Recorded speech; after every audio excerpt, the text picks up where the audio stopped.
In this movie, we're going to focus our attentions on your audio or sound settings here in Windows 8. And we can access certain settings from Windows 8. We can also access other settings from our old desktop environment. So we'll look at both, starting with our start screen here. The options that you have available at your fingertips are accessible through the settings. So let's use our Windows keyboard shortcut. That is the Windows key plus I. Opens up our settings panel on the right, and you'll notice something over here in the lower half, a speaker icon with a number below it.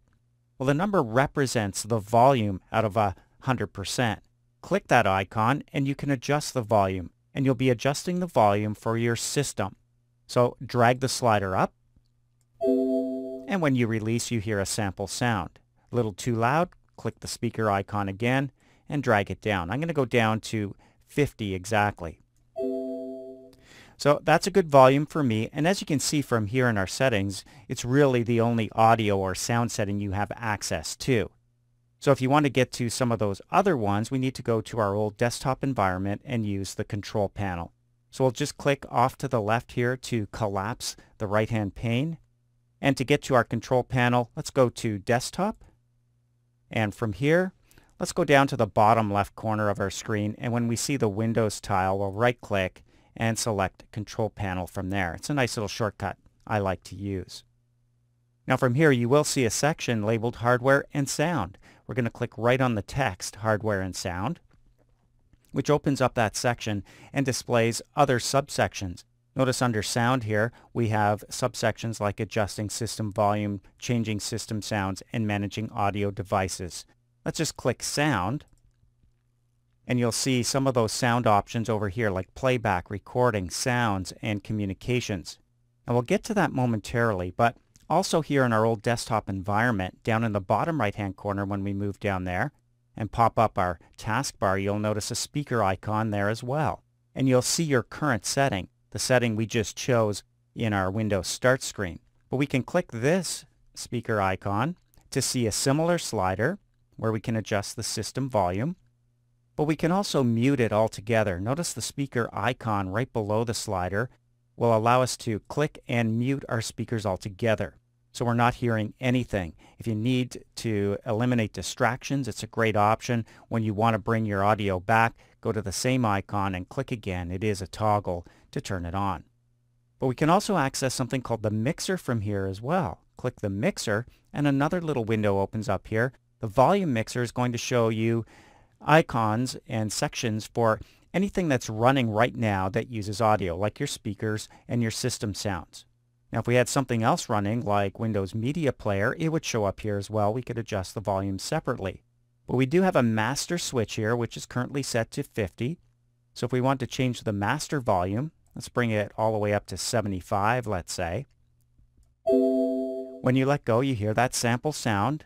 And for system sounds, maybe we don't want it all the way up there. We want them at 50. So we can click that slider down as we drag all the way to, let's go to 50 exactly and leave it there. And you'll hear a fainter sound. Now let's say something else is running. We'll go to our exercise files.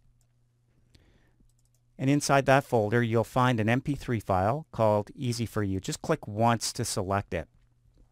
From the Open section on the ribbon, you'll notice clicking Open is actually going to take us back to our Windows 8 environment and use the Music app to open this up.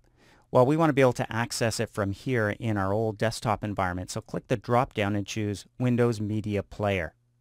If it's your first time using this, you may be prompted, and it may show up in the background. Mine's flashing down here, so I'm going to give it a click, and sure enough, I'm being prompted here for settings. I'm going to use the recommended settings for now for Media Player and click Finish.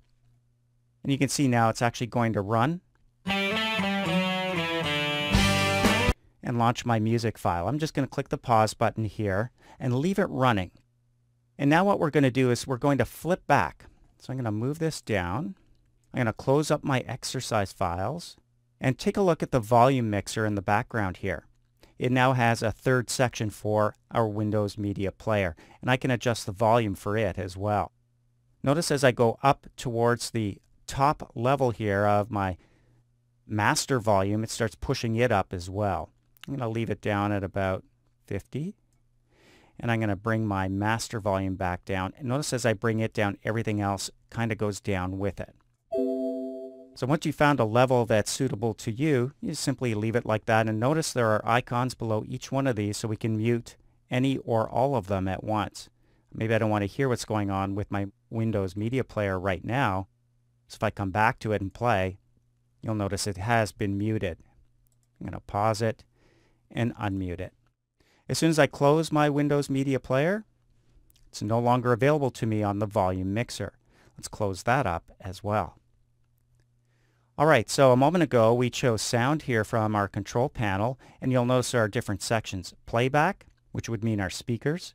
Recording. Here's sounds. These are our system sounds. And we also have something called communication. So Windows knows if you're using your computer to communicate. So maybe it's over the phone, for example.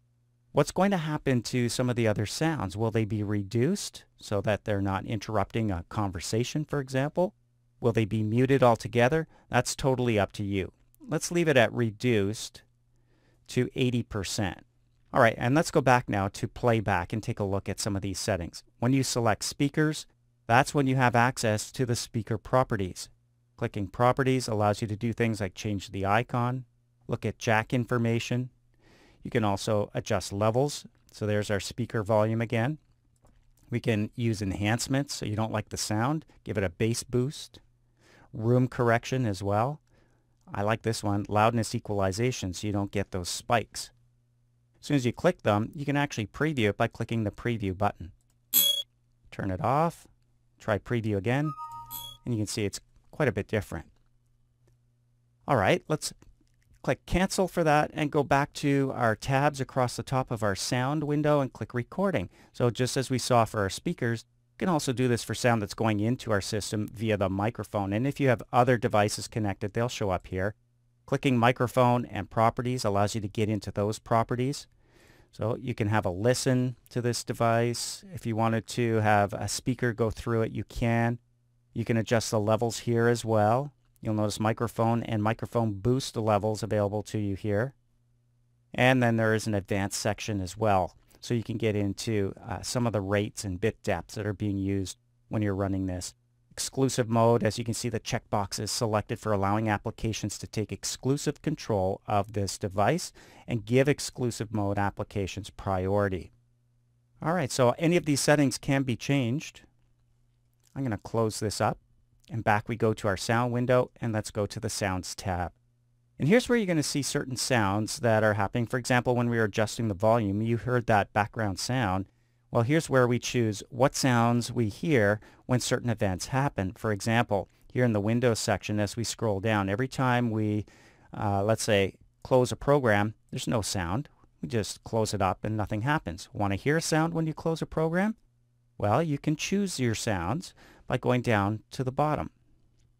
Where it says none, you can choose something like chimes. Wondering what that sounds like? Click the test button. Now, every time we close up a program, we're going to hear that sound.